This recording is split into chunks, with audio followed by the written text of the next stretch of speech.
Hello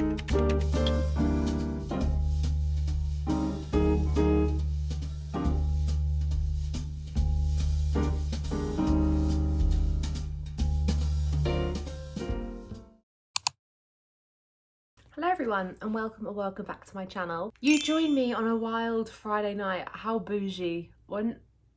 It's not often you'll find me with actually that's kind of a lie. I do drink wine quite a bit at the weekends. But anyway, cheers to the weekend. God knows when you're watching this, but right now it's the weekend. So the book that I'm currently reading, I technically started yesterday, so I have been reading some already, and that is The Pumpkin Spice Cafe by Laurie Gilmore. I heard about this last year when it was all over BookTok, all over Bookstagram, and I'm not gonna lie to you, it sounded too good to be true. I didn't read it because I just thought it was gonna be a bit cringy, a bit cheesy, a bit cliche, try too hard, especially considering the author is called Laurie Gilmore.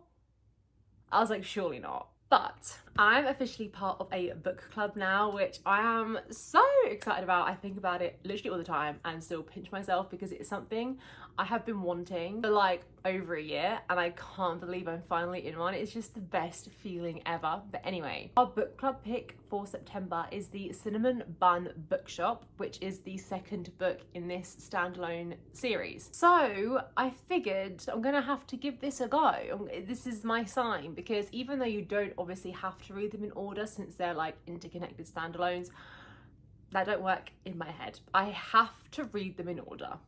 It's just who I am. So yeah, I picked this up last night to get me started, and I'm about 20% through and I'm loving it already, honestly. Like, it's just so easy to read. It is giving cozy vibes. I'm loving the dynamic. It really is a reverse Gilmore Girls situation, and obviously it's September. I've just started my Gilmore Girls rewatch. I'm sure a bunch of you have as well, so I'm very much in that vibe right now. So we've got a cafe owner called Jeannie and a farmer from the same small town called, oh my god, what is his name? Logan. Logan is grumpy like Luke from Gilmore Girls, and Jeannie is pretty happy and sprightly like Lorelai from Gilmore Girls. So it's literally the same dynamic, but she works in the cafe and he's like doing something else. Like I say, he's a farmer, so he's kind of Jackson. He delivers a produce to the cafe from his farm, so he's kind of Jackson in that kind of sense. But you know, people that don't watch Gilmore Girls have no idea what I'm talking about right now. I'm very sorry. Jeannie is taking over from this cafe. It is actually her aunt's cafe, but she's retiring and she's gone away on holiday for a while, so the cafe needs a brand new grand opening. It's kind of been cleaned up, you know, renovated a little bit, and essentially now that Jeannie's taken over, she needs to reopen the cafe. Everyone's missing their good local coffee, so that's where I'm at. And obviously Logan has kind of met Jeannie, and since he's delivering her produce there, first encounter was literally, he startled her because he delivers his produce early, and she was worried that someone was like trespassing, and she goes outside with a baseball bat and he's literally just standing there with a crate of like pumpkins and gourds. It's actually quite funny. But yeah, so it's definitely giving the autumnal fall vibes at the moment. Loving that. And like I say, it's just a classic grumpy sunshine dynamic, and it's very aesthetic and it's cozy and it's easy to read, and it's got good just banter and dialogue between characters. So I was wrong. Maybe I was wrong to judge it. We've got time, but yeah, maybe I judged it too quickly. So if they're all going to carry on like this, and I've got a feeling I'm going to love the Cinnamon Bun Bookshop, which like I say is my book club pick for the month. So this is me, Kindle reading. I've literally got Gilmore Girls on the TV behind you. I'll catch up with you guys for a brand new update.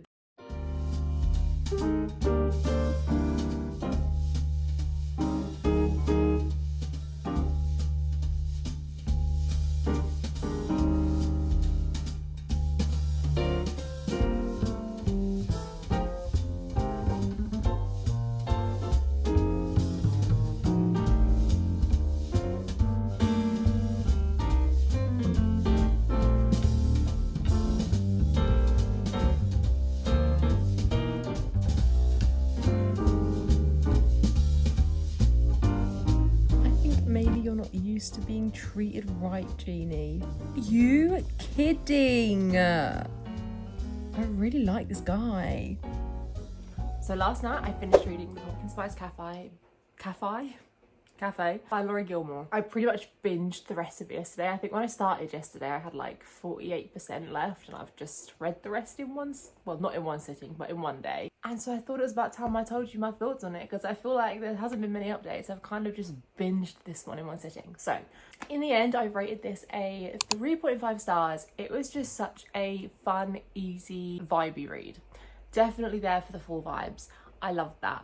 I could have actually read this probably slightly more into autumn for like the ultimate vibe check. Like it would have hit even better, because it's early September. Like it's the shift is happening, but it's still not feeling fully autumnal here in the UK yet. But so I was there for the vibes. I loved Logan as a character.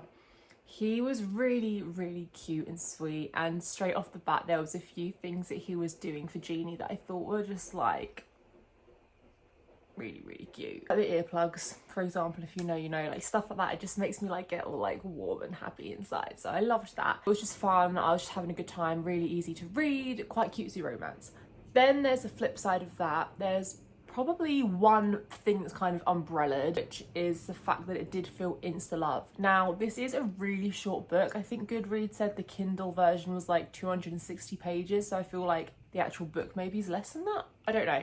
But obviously it is a very short book, so things are going to have to develop kind of quickly to get a beginning, middle and end. So I guess things were having to develop quite fast, but even when I try to overlook that because it's a short book, I just struggle. Like insta-love just really isn't my thing. And I think it does even say at the end of this book, they'd only known each other for a month and they were saying things like, I love you, and I just don't know. I'm not an insta-love lover, but I think what made that a bit more sour for me and made it harder to overlook was in the way the book ended. It kind of just ended with a whole cluster of spice, just like jumbled up spice. I think in terms of timeline, they had sex like 3 times within maybe like 4 or 5 hours, and I was just like, eh. And it was just kind of bombarded in your face, which again I don't like. And then by the 3rd time it really did just feel like, for the sake of it, like just filling up the end of the book. And then also at the very, very end of the book there was like a side plot about our main character's aunt, kind of cute but also just really kind of relevant. And again, I was kind of finished with the book by this point. I didn't need that, and I feel like if she'd have substituted the crazy amount of spice at the end and the side plot at the end, if she'd used up those pages instead for more relationship development towards the beginning of the book, so it didn't feel so insta-love, then I probably would have liked it a little bit more. I hope that makes sense. But all in all, a really great book that I would recommend, especially for this time of year. I now can't wait to get onto the second book, the Cinnamon Bun Bookshop, because like I say, that is my book club read for this month, so I'm really excited to get onto that soon. And I feel like now that I've got those amazing small town vibes from this book, then I'm gonna just really enjoy carrying on with that ride in the second book. So moving on then to the next mission of this video, and I don't know how long this is going to take me, probably a very, very long time, but we will be moving on finally to my Throne of Glass tandem read. Essentially, I'm reading a book that's this long, essentially, because I'm reading them both together. So this is going to be a bit of a wild ride, to be honest with you. I'm actually scared. I don't actually know the page count, but I feel like surely together this has got to be like 1,500 pages or something.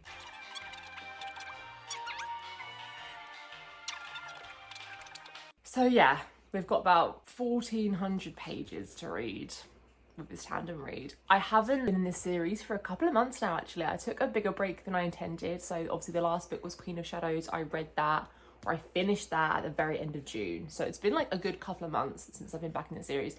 Queen of Shadows was my favourite in the series so far. That was, I think, my first 5-star rating for this series. They've all been like 4-star or above, but that was a 5-star.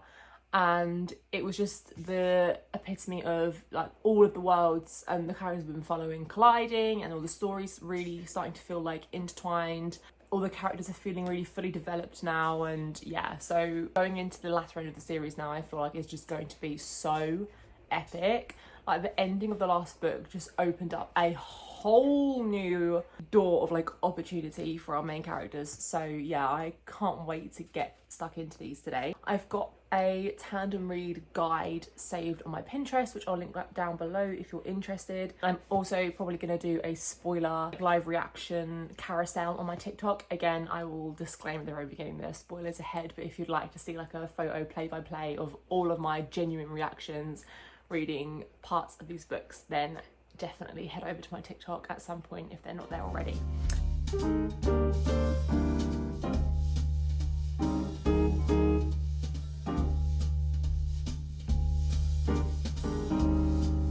So I had to do a mini recap of Queen of Shadows before I went into this, just because, like I say, it's been a couple of months and I just wanted to make sure that my brain was crystal clear on what happened in Queen of Shadows and how we left off. And I'm glad I did that, to be fair, because this starts with a bit of a prologue, if you will, about the proper, not origins of the land, I guess, but like way back when, I suppose, to kind of set up what everyone in the present day is kind of fighting for, because a lot of the magic systems and the politics obviously that are going on in this world all stem from like an origin story. And so it was really interesting. Sarah J Maas decided to open this with a bit of a prologue into how that all kind of came about. It was only literally a few pages, the first little mini chapter, but I really like that she did that. That was really interesting.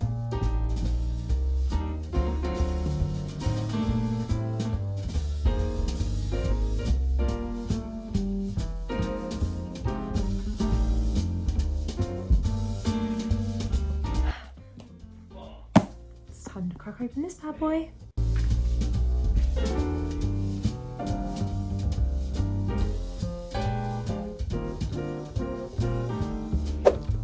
So it's been a couple of days and I've been making my way through my tandem read. This is how we're kind of faring. I think I'm 130 pages into Empire Storms and 110 pages into Tower of Dawn, so we're making our way through. I'm thinking in terms of like, if I was just reading one book, that would literally be like 250 pages thereabouts. So like, I feel like that's not bad going for me. Thoughts so far? Honestly, there is a astronomical difference between the two books for me right now, which I kind of knew going into it. I knew that Tower of Dawn was the least popular, and I would have to agree. I am not enjoying this nowhere near as much as Empire Storms. I'm very confused at the formatting, like why it was chosen to write them like this way, because without giving too much away, this follows a whole cast of different characters and their POVs and what they're up to in this timeline, whereas this literally follows like one. And I wouldn't say it's even that much of a important character or little mini group of characters. Like, yeah, I'm actually a bit apprehensive now that I know that this entire book just follows pretty much one person. I could be wrong. I mean, maybe that will change as the book goes on, but for right now I'm a bit like, oh god. Having said that, I think it's a new character in this book that we've been introduced to. Her name doesn't ring any bells from previous books. I think she could be quite interesting. I really like her dynamics and her mini sort of backstory that we've already got, and just the way that she interacts, how she stands her ground. Like, I love that. So I guess that could be a redeeming quality for this book, because right now, I wouldn't say it's not boring, but like, I am over 100 pages in now, like I said, and has anything really happened? Has anything stuck out to me? No. Not really, other than this new character. Empire of Storms, however, it's all going on. There was a moment I read yesterday and it was just like a what the actual fuck moment. Like, you've got to be kidding. This can't happen. There's got to be something that stands in the way of this thing happening. Like, it's just already giving really shocking moments and scary moments. Because like I say, in my head, I'm thinking, surely not. And I'm like, but what if it does? What if it happens? So yeah, Empire Storms is definitely the more interesting read for me so far. But yeah, I guess there's not really too much to update you on, like I said, other than just the crazy difference in pacing, which is also another reason why I feel like I'm really glad I decided to do this read in tandem, because I imagine that if you had to read this book on its own, I think I would really struggle. Like I say, where I'm at now, it hasn't felt as boring because I've been splitting it up, obviously, with this book. If I was just reading this in a block, I just think it would be a big struggle, at least for the first part anyway. Whether it gets any more interesting, we shall find out soon. But yeah, I don't know. Interesting, but I'm going to keep cracking on with them now, hoping to get a good chunk of reading done tonight. I would love to get to page 200 in both of them, because then I feel like we're really making moves. Or maybe, I feel like, what would the quarter mark be? The quarter mark would probably be like page 175, I think would be like the quarter of the way through for both books, because they're both pretty much the same page length, so we shall see.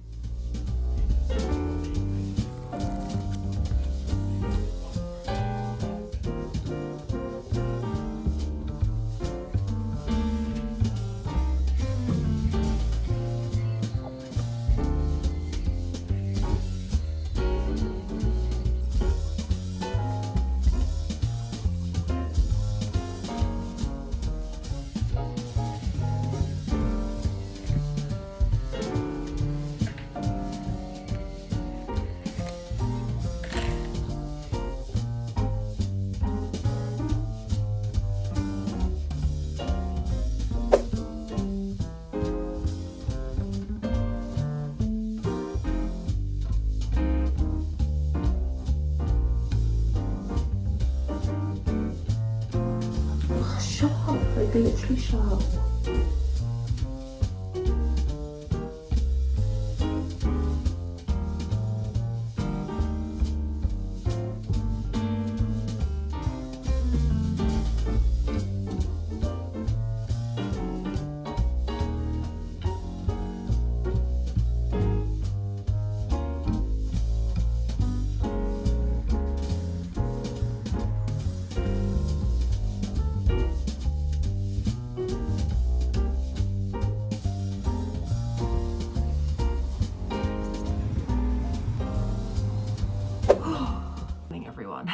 I feel like you can tell that I've just woken up. My hair is still unbrushed. This is not a good time for me to film. I'm rushing to get ready. I need to be out very quick today because my car is in a garage, but still figured I haven't spoken to you guys in a few days, and since I might be out for a while today, I don't know how often I'm gonna have to talk to the camera. So I want to update you guys on my thoughts with the tandem read, because I'm pretty much halfway through now. I think I've said this already, you could tell even from the beginning, but there is so much going on in Empire of Storms, and you're following really big bunch of characters, and there's so many POVs, and just you're going to so many different places in each chapter. And you know, Tower of Dawn, you're literally following like 2-3 characters in the same place. It is nowhere near as hectic as Empire of Storms. I think I'm appreciating it more because I'm doing the read in tandem. The way that the chapter split goes, I've just gotten past the part 2 way in Tower of Dawn. And yeah, the main storyline, I'd say there's like 2 storylines happening in this one. The main one I'm really enjoying actually, and I didn't think I would, because it follows a character that I've not really been too fussed about up until this point. I feel like this is his redemption almost, and I've actually found myself feeling sorry for him and rooting for him. And another character that we've met kind of put together at the very beginning, and I am actually really enjoying that. That's, yeah, it's a plot line that I'm very intrigued in and following very closely, and I'm invested in.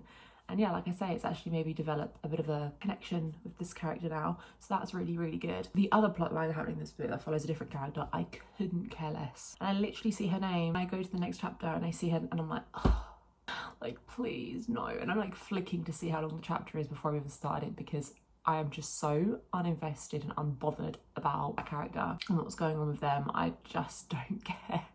And I hate it when that happens, but I feel like when you're reading a fantasy that's following such a wide variety of characters, there's always one. There is gonna be one that you just don't give a shit about. And that is me with this book. But anyway, I'm really intrigued to see what shit's going down, because already since the beginning it's been action packed, full of plot twists already. And I just need to say, I have forgotten, like I swear I'll finish a chapter about Aelin or Manon, and it'll go to obviously X, Y, Z, different ones. But by the time I get back to their POVs, I just forget how much I love those 2 characters. Like they are just iconic, like so iconic. I feel like this would be a very risky book to do as a series, or like a TV or a film series. But in a way, I would love to see them 2 characters brought to a big screen. They're just Oh god, they're so good. But yeah, this is definitely the standout book for me in regards to tandem read. This is the one that I've been enjoying the most and always I'm up for getting back to. That's where we're at the moment, and like I say, I'm pretty much halfway through. It's weird how the tandem works because I'm much further through in Tower of Dawn than I am Empire of Storms. Yeah, we're gonna get a good chunk of this read today. So as I say, most of my plans today, I've got to take my car into the garage and then I'm stranded pretty much because I don't know how long it's going to be in there for. I'm hoping no more than 2 hours. I'm just going to walk into town, grab some breakfast. It's literally just turning 8 AM here. I'm going to leave in like 10-15 minutes. So yeah, I'm just going to wander into town, have some breakfast, and just read, I suppose, until it's done. I might pop into the works and see what books are about in there. I do really want to buy Daydream, but that's completely different. That's a different topic completely. Anyway, yeah, I desperately need to finish getting ready because I want to be out of here quickly. So I'll see you when I see you.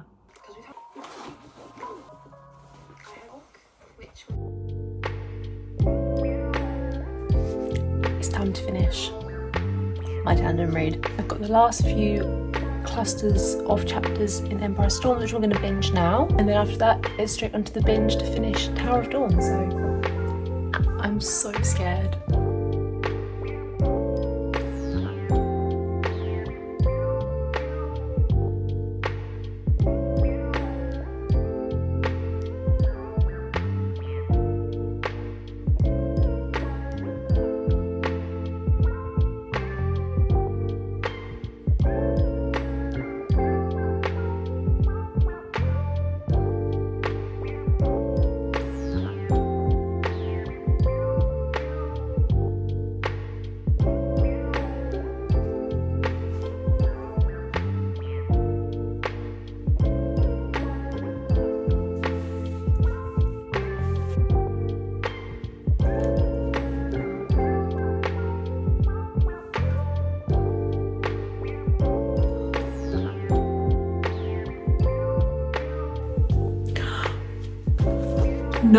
No, I hate this woman so much. Stop. No, don't do it. No.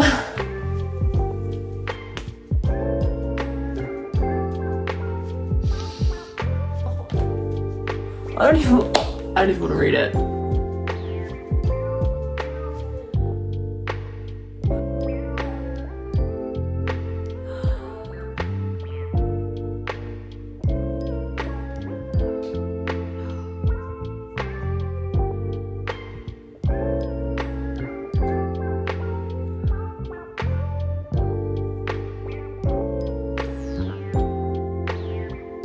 Finished.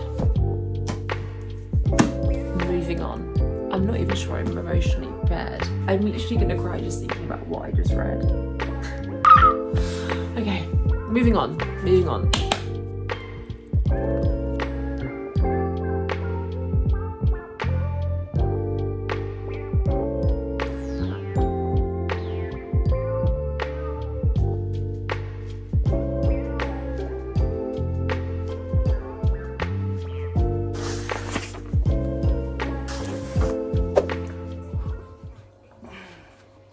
Okay, we have a guest speaker.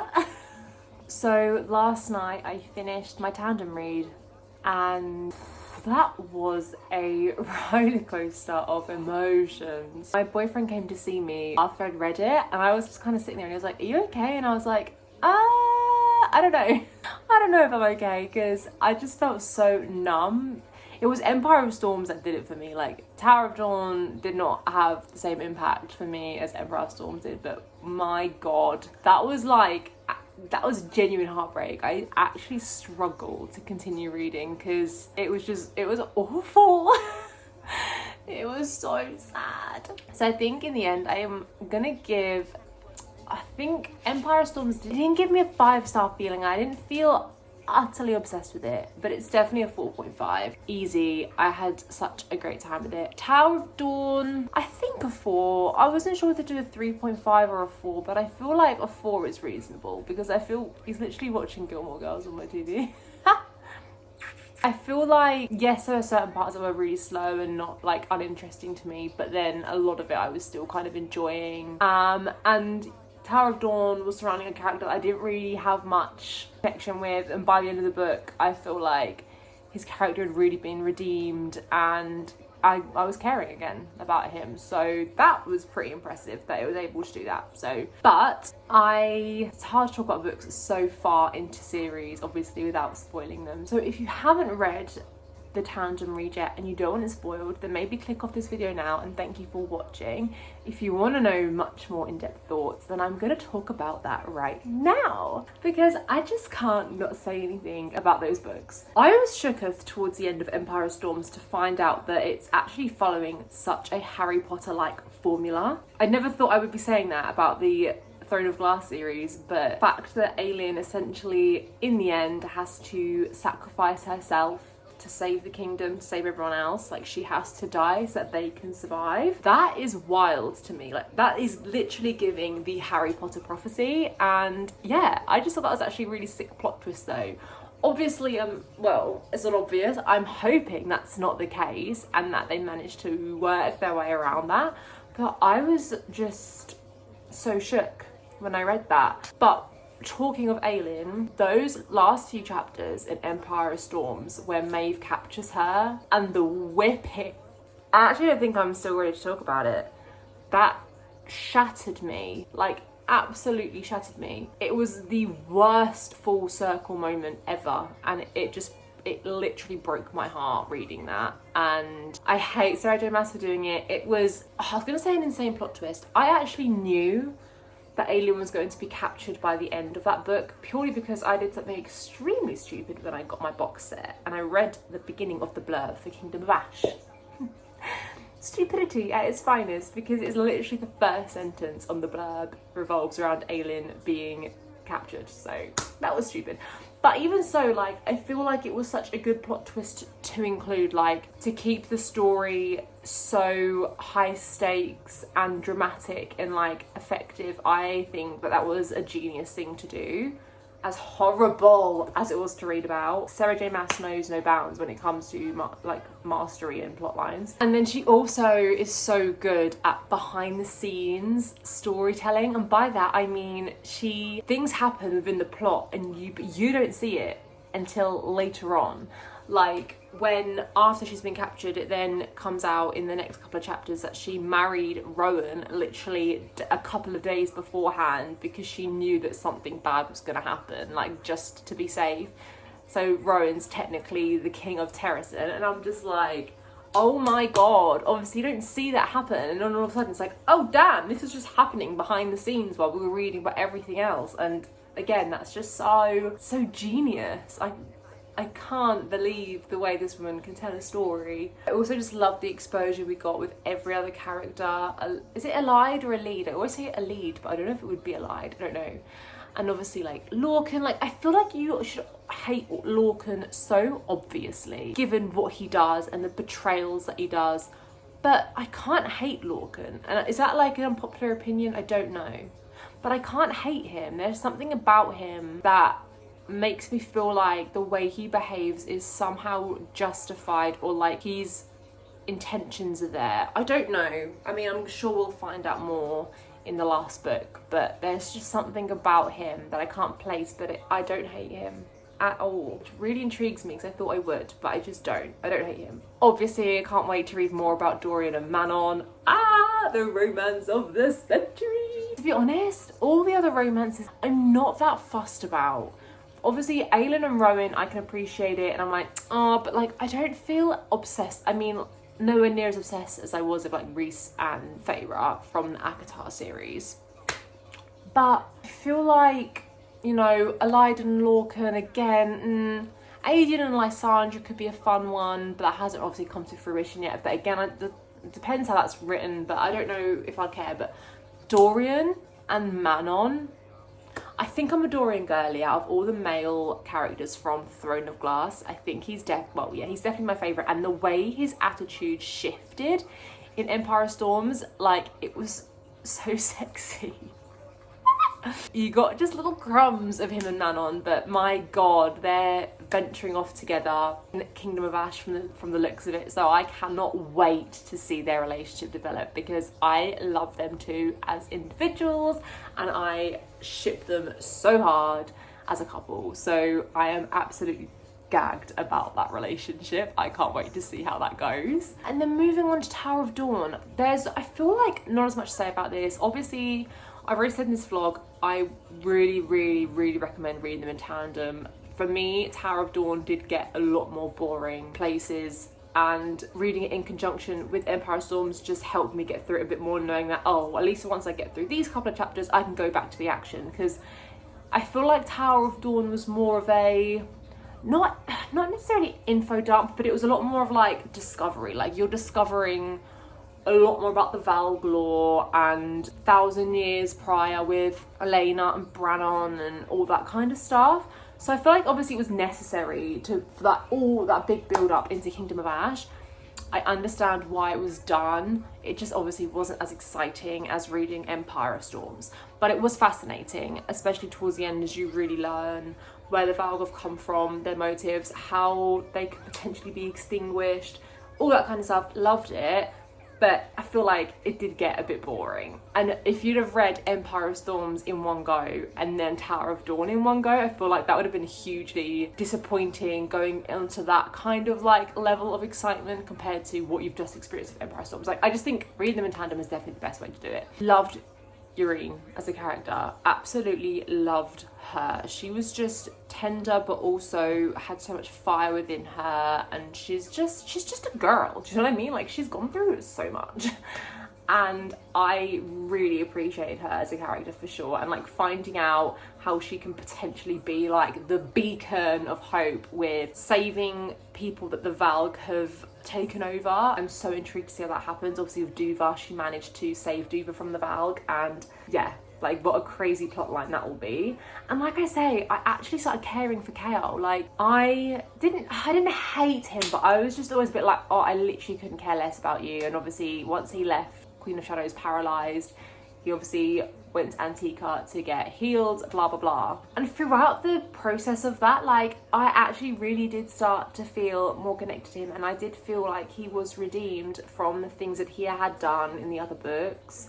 He's just so misled. Like, he just always manages to find himself in situations. He always has the right intentions but goes about things the wrong way.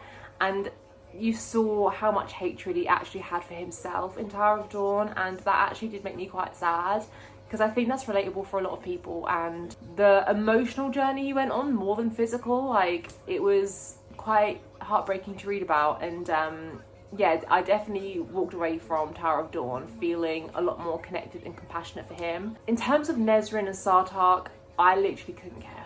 I just couldn't care less. I liked some of the storylines they were put into, like with the Spider Valg and everything. Super interesting, super high stakes. They were like the little snippets of excitement I feel like that we got out of Tower of Dawn. Most of it was just quite flatline. Those moments were exciting. I did enjoy them. But again, just as characters, for the majority, I just didn't care. I don't really care for them as a couple. I feel like that is the one thing with both these books. It did feel like not necessarily rushed romances, but just all of a sudden we've literally got like a Lydon Lorcan, Manon and Dorian, Adian and Lysandra, Irene and Chaol, Nezrin, and I was just like, oh, like that. There is so many romances starting within these books. Where has that come from? Kind of like some of them, yes, we saw coming, but a lot of them were curated within those two books, just from start to wherever. I don't know, I started maybe not getting bored, but maybe I was getting bored. I was just a bit like, oh, here we go, another romance is gonna start. Like, when there's so many, I feel like the novelty is taken away a little bit. But, you know, I didn't hate that. But yes, so overall, guys, Kingdom of Ash, that's all I've got left. And that is scary to me. It's overwhelming, but I feel like I've essentially read a 1,400 page book at this point. Like, reading them two books in tandem is just under 1,400 pages.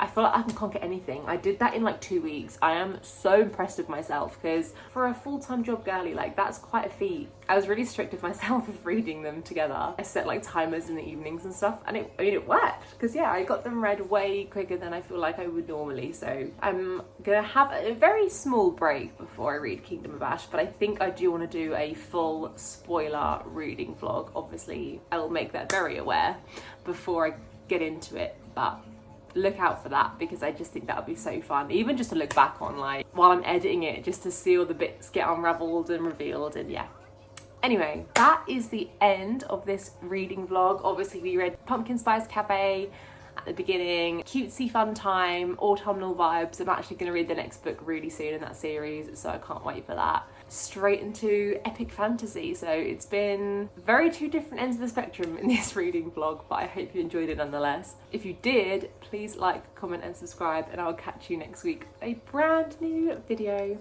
Bye friends!